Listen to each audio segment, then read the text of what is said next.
Ser inofensivo não é virtude. É suicídio lento com boa reputação.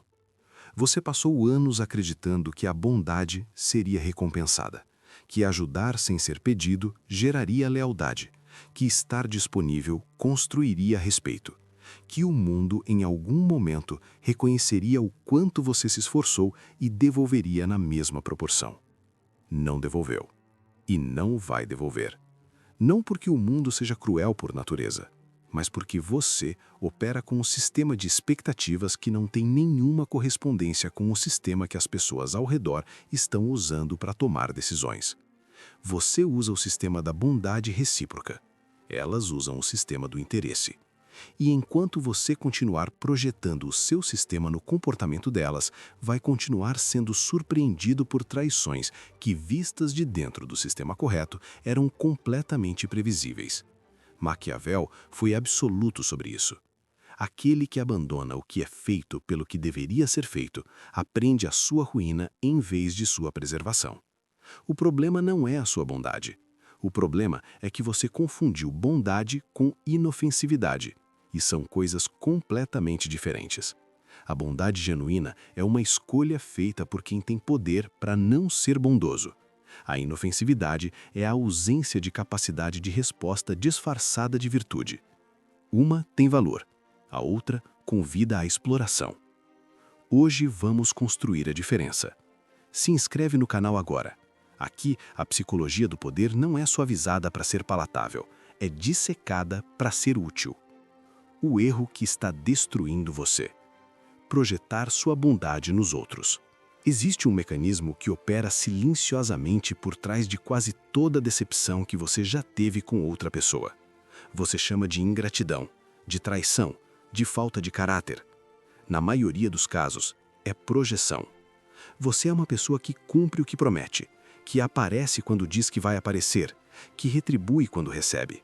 E porque você funciona assim, você projeta esse funcionamento nos outros. Você assume que, como jamais os trairia, eles retribuirão o gesto. Essa suposição é o erro mais caro que você pode fazer. Veja o exemplo que quase todo mundo já viveu de alguma forma. Você tem um colega que está afundando num projeto. Ninguém te pediu nada, mas você fica horas extras ajudando porque é o certo a fazer. Você assume sem que ninguém tenha concordado com nada que ele faria o mesmo por você. No dia seguinte, o chefe elogia o projeto. O colega sorri, aceita o crédito e não menciona o seu nome. Você fica gelado esperando que a justiça intervenha. Ela não intervém. Por que ele fez isso?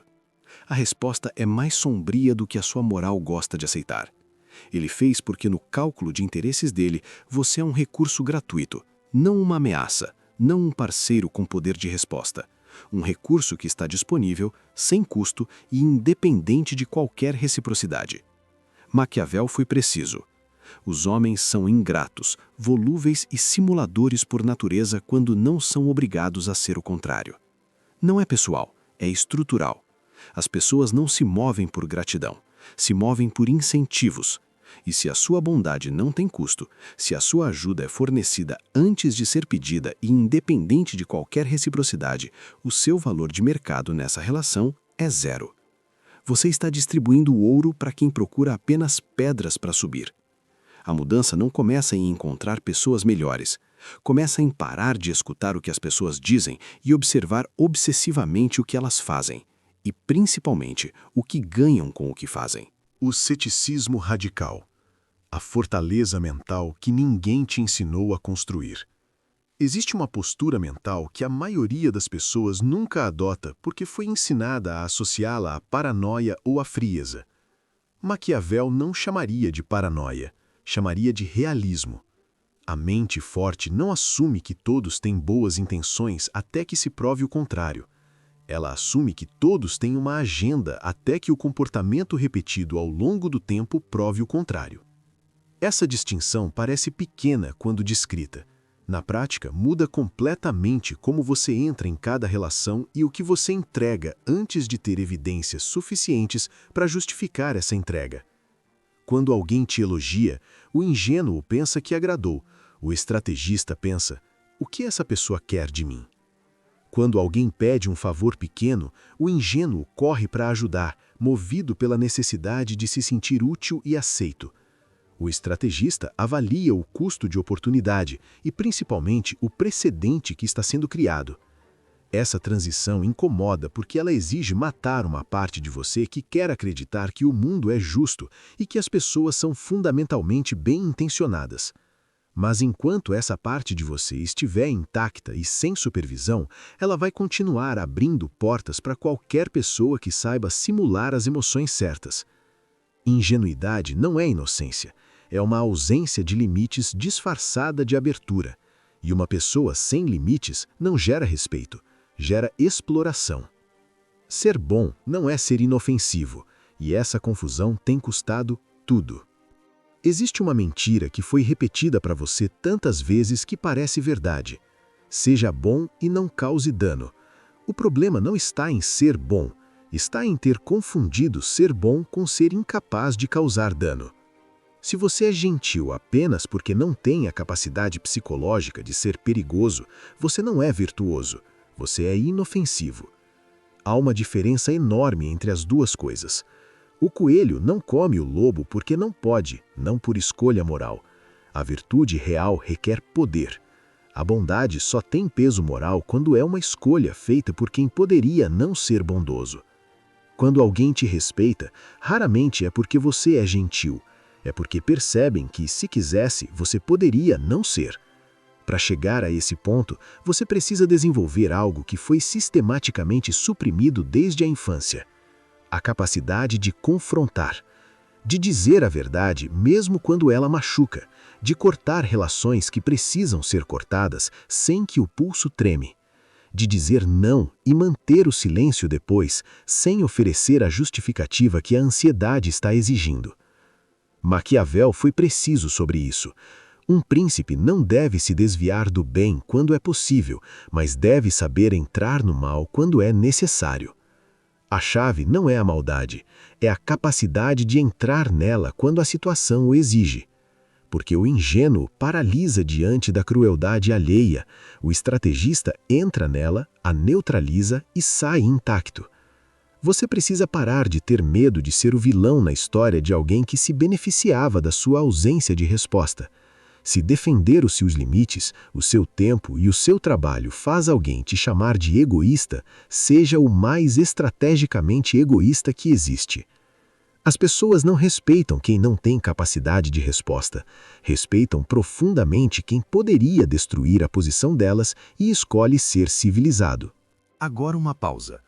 Se algo neste vídeo tocou naquele reconhecimento específico de que você tem operado no sistema errado, de que a sua bondade tem sido usada como recurso gratuito por quem nunca assinou o contrato que você imaginou ter feito, escreve nos comentários agora. Escreve "Eu tenho o poder". Uma declaração, não para o algoritmo, para você, como o marco do momento em que você parou de pedir permissão para ser respeitado e começou a construir a capacidade de impor o custo de não sê-lo. Escreve nos comentários agora. O que acontece quando você para de ser inofensivo? O curto-circuito psicológico. Existe um momento específico que a maioria das pessoas nunca experimenta porque nunca chega até ele. O momento em que alguém que estava acostumado a te usar descobre que o tapete mudou. O que acontece nesse momento não é raiva imediata da parte deles, é desorientação. O respeito humano não nasce da compaixão, nasce da percepção de poder. Quando você demonstra pela primeira vez que tem capacidade de resposta real, a dinâmica muda antes que qualquer palavra seja dita. Não porque você gritou, não porque fez cena, mas porque o ambiente ao redor percebeu que o recurso gratuito que estava disponível acaba de instalar um preço. O homem verdadeiramente perigoso raramente é o mais barulhento da sala, geralmente é o mais calmo, porque não precisa demonstrar nada. O silêncio dele tem peso, porque todos ao redor intuem que por trás daquela calma existe capacidade de resposta suficiente para que o teste não valha a pena. Veja como isso aparece numa situação concreta que você provavelmente já viveu de alguma forma. Um familiar ou um suposto amigo faz um comentário passivo-agressivo na frente de outros, algo calibrado para te diminuir enquanto mantém negação plausível. Afinal, era só uma brincadeira. A versão antiga de você teria sorrido nervosamente para não criar tensão, teria abaixado a cabeça e dito que teve sorte, teria engolido a humilhação para não arruinar o clima. A versão que este vídeo está construindo faz algo diferente. Não ri. Mantém o contato visual direto, deixa o silêncio se estender por 3 segundos além do ponto confortável. E então, com uma calma que não tem nenhuma emoção visível, pergunta: o que você está tentando conseguir com esse comentário? Ao verbalizar a agressão, você arranca a máscara na frente de todo mundo. A pessoa vai gaguejar, vai dizer que era brincadeira, vai recuar. Porque você estabeleceu que te atacar tem um custo, e quem descobriu que há um custo vai recalibrar antes de tentar de novo. O egoísmo estratégico. Por que parar de se dar de graça te torna magnético? Existe uma pergunta que aparece sempre que alguém decide parar de ser o recurso gratuito disponível para todo mundo. E se eu ficar sozinho? A resposta é contraintuitiva e precisa. Quando você fecha o fornecimento irrestrito da sua validação, atenção e esforço, algo que parece paradoxal acontece. Você se torna mais desejado, não menos. Porque o desejo humano não opera na lógica da abundância, opera na lógica da escassez.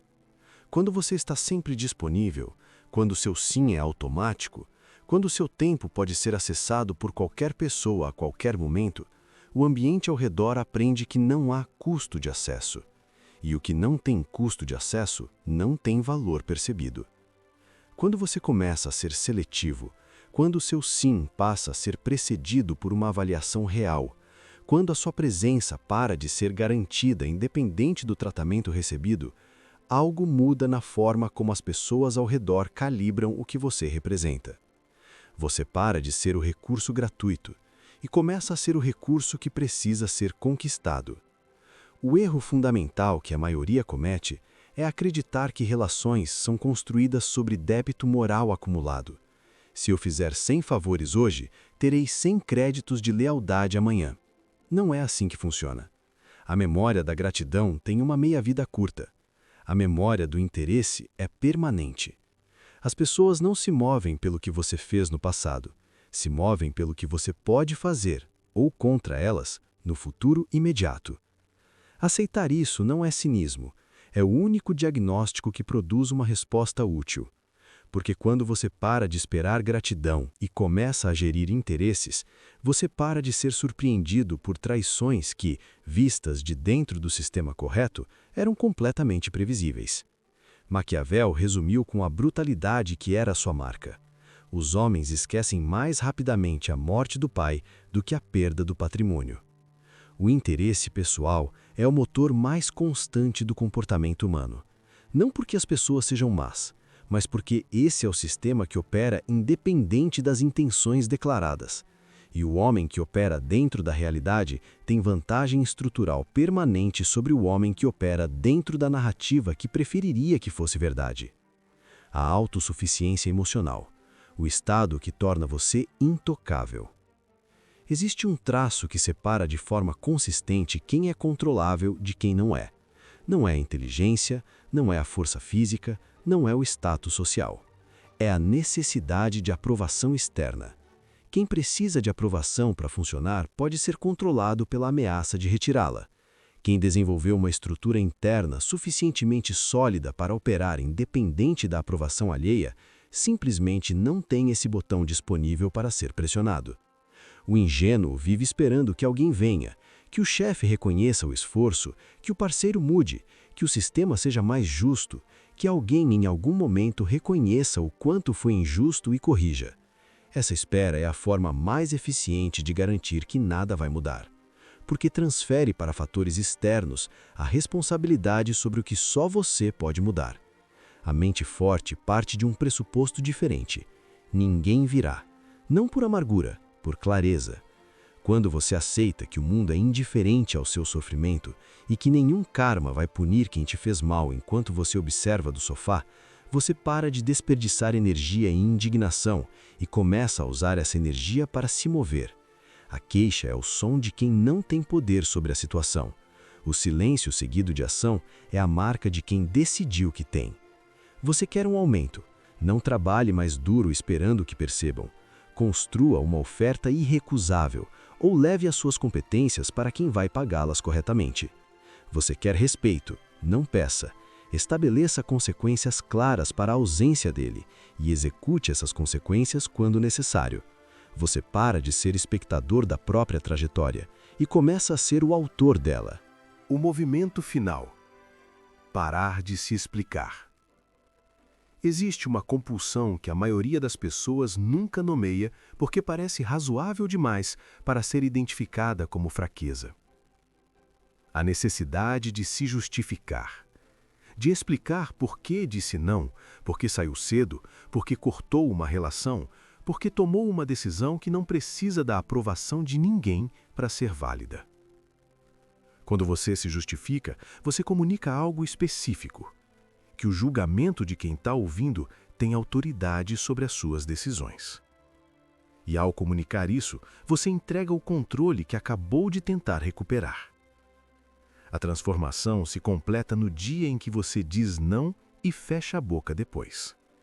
Sem desculpa, sem parágrafo explicativo, sem a justificativa que a ansiedade está exigindo para aliviar o desconforto do silêncio. Apenas o não, seguido de silêncio. Nesse silêncio, algo específico acontece no ambiente ao redor. As pessoas projetam o próprio respeito, porque não sabem o que está por trás daquele silêncio, não sabem o que você está pensando, não sabem qual é o nível de resposta disponível se o teste continuar. E o que não pode ser mapeado não pode ser operado. Você para de ser um livro aberto que qualquer um com paciência suficiente pode ler completamente, e começa a ser algo que exige cuidado antes de qualquer tentativa de aproximação estratégica. Maquiavel chamava isso de depender das próprias armas. Quem apoia o poder na aprovação alheia constrói sobre areia. Quando a aprovação muda, o que foi construído sobre ela desmorona junto. Mas quem constrói sobre a própria capacidade de gerir recursos, de manter disciplina e de funcionar independente do reconhecimento externo, constrói sobre pedra. E o que foi construído sobre pedra não cai quando a aprovação muda, porque nunca dependeu dela para se sustentar. Existe uma linha que separa quem é controlável de quem não é. Ela não é desenhada por inteligência, não é desenhada por força, não é desenhada por posição social. É desenhada pela resposta a uma única pergunta que o mundo faz a cada pessoa, de formas diferentes, em momentos diferentes ao longo de toda a vida. Qual é o custo de te usar? Se a resposta for 0, você vai ser usado, sempre que for conveniente, sempre que o custo de não usar for maior do que o custo de usar. Se a resposta for alto, você vai ser tratado com um cuidado reservado para o que tem preço real.